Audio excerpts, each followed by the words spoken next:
வணக்கம், ஆடிட்டர் கிருஷ்ணன் பேசுகிறேன். CA final November 27 exam எழுத போகிற பசங்களுக்கு பிளான் போட்டாச்சு. ஸோ ஜான்வரி 25 எக்ஸாம் எழுதி இன்டரில் பாஸ் பண்ண பசங்க you can approach me for classes for CA final. நம்ம பக்காவாக பிளான் பண்ணி கொண்டு போகலாம். தயவுசெய்து இதுலேருந்து நீங்கள் டீவியேட் ஆகக்கூடாது. ஒன்ஸ் நீங்கள் ஜாயின் பண்ணி படிக்க ஆரம்பிச்சிட்டிங்க அப்படின்னா you should not deviate from the plan. அப்படியே போகணும், ரயில் தண்டவாளத்தில் போகிற மாதிரி போகணும். லைட்டாக டீவியேட் ஆனாலும் புறண்டுரும். ஸோ அப்படியே போகணும். ஒரு நாளைக்கு you have to study 2 hours. இதான் நம்மளோட பிளானோட ஹைலைட்டே. 2 hours நீங்கள் படிக்கணும். Sometimes it may go up to 2.5 3 hours sometimes, but not every time. இந்த 2.5 years பிளானில் ஒரு மேபி ஒரு 7 மாதம் நீங்கள் 3 மணி நேரம் படிக்க வேண்டியிருக்கும். மற்ற மாதங்கள்லாம் நீங்கள் 2 மணி நேரம் படித்தா போதும். இன்ஃபேக்ட் ஒரு நாள் நீங்கள் பிரேக் கூட எடுத்துக்கலாம். வாரத்துக்கு ஒரு நாள் நீங்கள் பிரேக் கூட எடுத்துக்கலாம், போதும். ஸோ என்னை பொறுத்த வரைக்கும் அட்லீஸ்ட் 10 hours a வீக்ன்றது மஸ்ட். அது இல்லைன்னா சிஏ ஃபைனல்லாம் முடிக்க முடியாது. ஃபர்ஸ்ட் அட்டம் நான் டார்கெட் பண்ணுறது எல்லாமே ஃபர்ஸ்ட் அட்டம் தான். சிஏ ஃபைனல் முடிக்க முடியும். நான் 7 attempt 6 attemptல முடிக்க முடியும், தப்பே கிடையாது, எல்லாம் முடிக்கலாம். ஃப்ரஸ்ட்ரேஷன் வேணாம், டிப்ரெஷன் வேணாம், நான் ஃபர்ஸ்ட் அட்டம்ப்ட்ல அழகாக முடிக்கணும்னு நினைக்கிற பசங்க இந்த பிளானுக்குள்ளே அப்படியே வந்து உட்காருங்க. சண்டே நம்ம ரிவ்யூ மீட்டிங் வைக்க போகிறோம். இதெல்லாம் வந்து நான் ஸ்கூல் ஸ்டூடெண்ட்ஸ்க்கு பண்ணிகிட்டு இருக்கேன், இப்பயும் பண்ணிகிட்டு இருக்கேன். இந்த 11th 12th பசங்க இருப்பாங்கல்ல, அவங்க ஜாயின் பண்ணும்போது we have 66% results because of Sunday review meeting alone. 66% result கொடுக்க முடியுது நம்மளால இந்த ரிவ்யூ மீட்டிங் கண்டக்ட் பண்ணுறதுனால. பிகாஸ் பசங்க கிட்ட என்ன படிச்சேன்னு கேள்வி கேட்கறதுனாலயே அவங்க படிக்கிறது ஜாஸ்தி ஆகுது, அவங்க கில்ட்டியாக ஃபீல் ஆகுறாங்க படிக்கலன்னா. அண்ட் படிக்காத பசங்க அவங்களே குரூப்லேருந்து எக்ஸிட் ஆகிடுவாங்க. அவ்வளோதான், எனக்கு இந்த பிளான்லாம் செட் ஆகலை அப்படின்னு சொல்லிட்டு குரூப்லேருந்து எக்ஸிட் ஆகிடுவாங்க. அவங்கள பற்றி நம்ம பிளான் கவலைப்பட தேவையில்லை. அவங்க பாஸ் ஆகிறாங்க ஃபெயில் ஆகிறாங்க, அது அவங்களோட இஷ்டம், அது அவங்க அப்பா அம்மாவோட கஷ்டம். ஸோ நான் என்ன சொல்கிறேன்னா, என் கையை பிடிச்சிருங்க, நான் கூட்டின்னு போகிறேன், என் பிளான் அப்படியே செட் ஆகும். சார் பிளானை மட்டும் நீங்கள் கொடுங்க, சப்ஜெக்ட் நாங்கள் வேற எங்கேயா வாங்கிக்கணும், அதெல்லாம் ஒர்க் அவுட் ஆகாது. இங்கே நீ படிக்க போகிறனா தான் இந்த பிளான் ஒர்க் அவுட் ஆகும். நீ வேற எங்கேயோ படிக்க போகிறனா அந்த ஃபேக்கல்ட்டிகிட்ட பிளான் கேளு, அவங்க ஒரு பிளான் சொல்லுவாங்க, அதை ஃபாலோ பண்ணிக்கும்.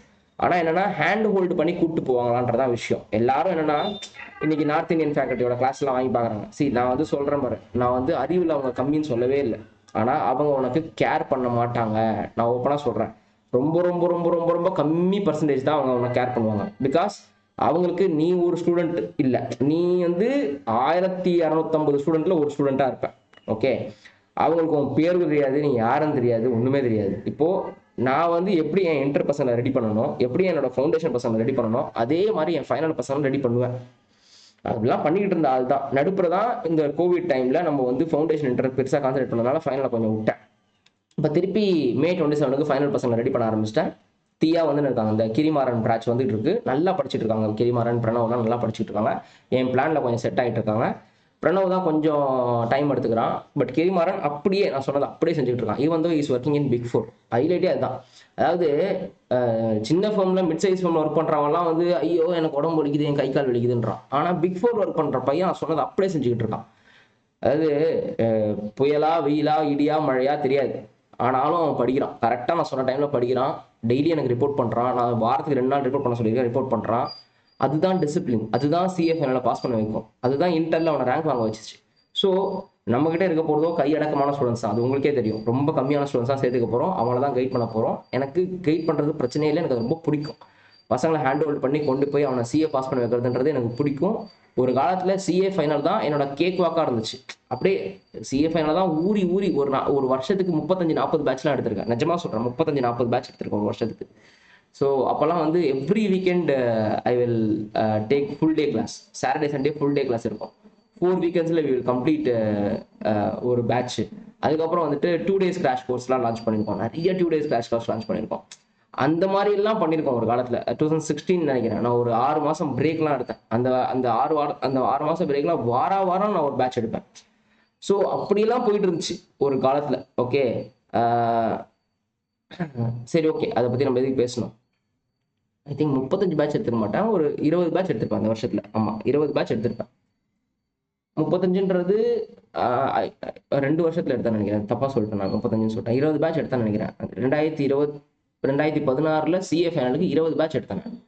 ஸோ அந்த மாதிரி எல்லாம் வி ஹாவ் டேக்கன் கிளாஸஸ் ஒரு காலத்தில். பட் இப்போல்லாம் வந்து இப்போ ஃபுல் டைமாக ப்ராக்டிஸ் பண்ணுறதுலேருந்து பிகாஸ் நான் 2016 பிரேக் எடுத்தேன், அதனால அது மாதிரி பண்ண முடிஞ்சுது. ஓகே, இப்போ வந்து லெட்ஸ் பேக் டு இது அட்வைஸு.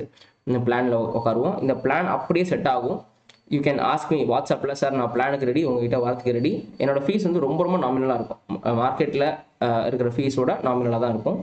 அண்ட் சி, இது ஃபீஸ்ன்றது சப்ஜெக்ட் ஃபேக்கல்ட்டி அது ஒன்று, பட் இந்த கைடன்ஸ்னு ஒன்று இருக்குல்ல, அதுதான் மெயின். எனக்கு வந்து ஒரு ப்ரெஸ்டீஜ், நீ வந்து சிஏ ஃபைனல் என்கிட்ட முடிக்கிறன்றது என்னோட ப்ரெஸ்டீஜ். ஆக்சுவலி அதான் விஷயம். இந்த ஃபீஸ்லாம் வந்துட்டு ஆக்சுவலி ஃபைனலுக்கு இருக்கிற ஃபீஸோட ஃபவுண்டேஷனுக்கு இருக்கிற ஃபீஸ் அதிகம். உண்மையை சொல்ல போனால் நான் எப்பவுமே சொல்லுவேன், 12th ஸ்டாண்டர்ட் வாங்குற ஃபீஸோட எல்கேஜி வாங்குற ஃபீஸ் அதிகம்டா அப்படின்னு நான். ஏன்னா அங்கே ஹேண்ட் ஹோல்ட் பண்ணுறது கொஞ்சம் டைம் எடுக்கும், இங்கே கொஞ்சம் ஈஸியாக ஹேண்ட் ஹோல்ட் பண்ணலாம். ஆனால் ப்ராப்ளம் என்னன்னா, நீங்கள் கொஞ்சம் டிசிப்ளினாக இருக்கணும். நீங்கள் டிசிப்ளினாக இல்லைனா இது வேஸ்ட். நீங்கள் இந்த பிளான்குள்ளே வருது, அப்புறம் வந்துட்டு இது எல்லாமே வேஸ்ட்டாக போயிடும். நான் டிசிப்ளினாக இருப்பேன், எந்த ராஜா எந்த பட்டணம் போனாலும் நான் படிப்பேன், நான் எவ்வளோ கஷ்டப்பட்டாலும் படிப்பேன், நான் டெய்லி அந்த 2 மணி நேரம் நீங்கள் சொல்கிறத படித்து முடிச்சிடுவேன் அப்படின்னா தான் இது ஒர்க் அவுட் ஆகும். அந்த டிசிப்ளின் இல்லைனா வேஸ்ட். ப்ளஸ் நான் சொல்கிற அப்படியே ஃபாலோ பண்ணணும். நீ வந்து சார் நான் வந்து இந்த நார்த் இந்தியன் ஃபேக்கல்ட்டியோட கிளாஸ் எடுக்க போகிறேன், அந்த நார்த் இந்தியன் ஃபேக்கல்ட்டி கிளாஸ் எடுக்க போகிறேன் என்கிட்ட சொன்னீங்கன்னா எனக்கு கோவம் வந்து. ஓகே, ஏன்னா ஆர்டிகல்ஷிப் போகும்போது எல்லாரும் ஒன்று ஒன்று சொல்லுவாங்க. யூடியூப்பில் கிட்டத்தட்ட ஒரு 45 ஃபேக்கல்ட்டி இருப்பாங்க ஒரு சப்ஜெக்ட்டுக்கு. ஓகே, ஒருத்தர் அவங்களுக்கு தான் பெஸ்ட்டுன்னு சொல்லுவாங்க. பட் இந்த இந்த சீனியர் சொல்கிறாங்க, பகுதி வீட்டு அங்கிள் சொல்கிறாங்க, எழுத்து விட்டு ஆயா சொல்கிறாங்கன்னா இந்த செய்தி என்கிட்ட சொல்லாது, எனக்கு கோவம் வந்துடும். நான் பார்த்து ஒருத்தரையும் செலக்ட் பண்ணி வச்சிருக்கேன், ஒரு ஃபேக்கல்ட்டியும் செலக்ட் பண்ணி வச்சிருக்கேன். பிகாஸ் என்னோட எல்லா ஃபேக்கல்ட்டியுமே என்னோட இன்டர் ஃபேக்கல்ட்டி, சில ஃபேக்கல்ட்டி என்னோட ஃபவுண்டேஷன் ஃபேக்கல்ட்டி. ஸோ அப்போது ஃபவுண்டேஷன்லேருந்து ஃபைனல் வரைக்கும் நான் ஒரு ஃபேக்கல்ட்டி செலக்ட் பண்ணி வச்சிருக்கேன். பக்காவாக செட் ஆகுது, பக்காவாக ரிசல்ட் தரணும் போது தயவுசெய்து என்கிட்ட அட்வைஸு வேற ஒருத்தர் இருக்கும் அது மாதிரி கேட்காத. ஓகே, நான் வந்து பெஸ்ட் ஃபேக்கல்ட்டியோ வேர்ல்டு நம்பர் 1ஓ இந்தியாவோட நம்பர் 1ஓலாம் சொல்ல மாட்டேன். நாங்கள் உங்களுக்காக உழைக்கிறோம். உங்கள் ஸ்கூல் டீச்சர்ஸ் மாதிரி தான். உங்கள் ஸ்கூல் டீச்சர்ஸ் என்ன இந்தியாவிலேயே பெஸ்ட் டீச்சர்ஸா? அதுக்கப்புறம் வேறு ஸ்கூலே கிடையாது. தெருக்கு 4 ஸ்கூல் இருக்குது. எல்லா ஸ்கூலில் படிக்கிறவனும் 600க்கு 550 மார்க் வாங்க தான் செய்கிறான். 4 பேர் வாங்க தான் செய்கிறாங்க. சரியா? அதனால் நீங்கள் வந்து இந்தியாவோட நம்பர் 1 ஃபேக்கல்ட்டி எடுத்து நீங்கள் என்ன ஆல் இண்டியா ரேங்க் வாங்க போகிறீங்களா? எல்லாரும் எடுத்தவங்களாம் ஆல் இண்டியா ரேங்க் வாங்கிடுவானா? அவன் 1400 பேர் கிளாஸ் எடுப்பான், அது ஒரு 3 பேர் ஆல் இண்டியா ரேங்க் வாங்குவான். அது விஷயம் கிடையாது. நீ 50 பேரில் டாப் மார்க் வாங்குறியா? அது போதும் நமக்கு. நம்ம எப்படி தானே ஸ்டேட் ஃபர்ஸ்ட்டு, ஸ்டேட் செகண்டு, அதெல்லாம் நம்ம யோசிக்க தேவையில்லை. நம்ம ஸ்கூலில் நம்ம டாப் மார்க் வாங்கணும், இவ்வளோதான் நீ யோசிக்கணும். அது மாதிரி ஆல் இண்டியா ரேங்க் வந்ததுன்னா சந்தோஷம். ஓகே, ஆனால் அப்போ அங்கே போனால் ஆல் இண்டியா ரேங்க் வாங்கணும், அப்போ எல்லாரும் தான் ஆல் இண்டியா ரேங்க். அப்போ ஆல் இண்டியா ரேங்க் ஒரு 1000 பேர் வாங்கியிருக்கணும். ஸோ அதெல்லாம் வந்து தயவுசெய்து அதெல்லாம் யோசிக்காதீங்க. அப்போ சார் அங்கே போனால் பாஸ் ஆகிறாங்களா சார்னா? பாஸ் ஆவாங்க, எங்கள் கூட தான் வந்து பாஸ் ஆகுறாங்க. பாஸ் ஆகாது எங்கே தான் இல்லை. ஸோ அந்தந்த பசங்க படிச்சா அவங்க பாஸ் ஆக முடியும். புரிஞ்சுதா? பாஸ் ஆகிற பசங்க டிசிப்ளினான பசங்க. இப்போ நமக்கு என்ன பிரச்சனைனா, நமக்கு டிசிப்ளின் கொஞ்சம் கம்மியாக இருக்குது. நம்மளை யாராவது அடிச்சாதான் டிசிப்ளினாக இருக்க போகிறோம். ஸோ அதனால் you plan accordingly and don't make me irritate because you say like no, இந்த வாரம் வந்து ஆர்டிகல்ஷிப்பில் இப்படி வந்துட்டேன், அந்த வாரம் ஆர்டிகல்ஷிப்பில் அப்படி வந்துட்டேன், அதனால் நான் 1 மாதம் படிக்க மாட்டேன், 2 மாதம் படிக்க மாட்டேன். இதெல்லாம் கேட்டால் எனக்கு இரிட்டேட் ஆகிடும். நீ வந்து சிஏ படிக்கிறதுக்கு தான் ஆர்டிகல்ஷிப்பு. ஆர்டிகல்ஷிப் தான் என் லைஃப்பில் இம்பார்ட்டண்ட்டு. அதாவது ஆர்டிகல்ஷிப் இம்பார்ட்டன்ட் தான், இல்லை சொல்லல. அதாவது ஆர்டிகல்ஷிப்புக்காக நீ சிஏ பண்ணியா, இல்லைனா சிஏ முடிக்கிறதுக்காக ஆர்டிகல்ஷிப் பண்ணுறியா? இதில் எதுன்னு கேட்கணும் நீ. 10 to 5 articleship time, maximum 6 o'clock, அவ்வளோதான் உன் ஆர்டிகல்ஷிப் டைம். நீ நைட்டு 8:30 மணி 9 மணி 10 மணிக்கு வந்துட்டு டெய்லி அப்படியே வந்துட்டு ஒரு வருஷம் பூரா அப்படி வந்துட்டு நான் ஆர்டிகல்ஷிப்னால சிஏ ஃபைனல் ஃபெயில் ஆகிட்டேன், நான் ஆர்டிகல்ஷிப்னால சிஏ ஃபைனல் அட்டம்ப்டே எழுதலை, தள்ளி போட்டேன் அப்படின்னு சொன்னீங்கன்னா இது எந்த அளவுக்கு பெஸ்ட்டுன்னு எனக்கு சொல்ல தெரியல. நானும் ஆர்டிகல்ஸ் பண்ணேன். நான் வந்து சென்னையோட டாப் ஃபேர்மில் ஆர்டிகல்ஸ் பண்ணேன். ஃபேர்மோட டைமிங்கே 10 to 5 தான். சரியா? ஆனால் நான் மேபி ஒரு 5:30 மணி 6 மணிக்கு இருப்பேன். அதுக்கப்புறம் செப்டம்பர் அக்டோபரில் மட்டும்தான் நான் 9 மணிக்கு கிளம்புவேன். அந்த 2 மாதம் நான் 9 மணிக்கு தான் கிளம்புவேன். அந்த மாதம் தான் நான் உங்களுக்கு பிரேக்கும் கொடுப்பேன். என்னோட பிளானில் பிரேக் கொடுத்துருவேன். அந்த 2 மாதம் பிரேக் இருக்கும். So it's up to you to stick on to this plan. And நீங்கள் வந்து ஒரு ரீசன் சொல்லக்கூடாது, நான் இதை பண்ணனால நான் வந்து படிக்கலை அப்படின்னு சொல்லக்கூடாது. இது மாதிரி இருந்தீங்கன்னா பர்ஃபெக்டாக அந்த பிளான் செட் ஆகும். ஃபர்ஸ்ட் அட்டெம்ப்ட்ல பாஸ் பண்ணுவீங்க. வாட்ஸ்அப்பில் மெசேஜ் பண்ணுங்கள். நன்றி, வணக்கம், பாய்.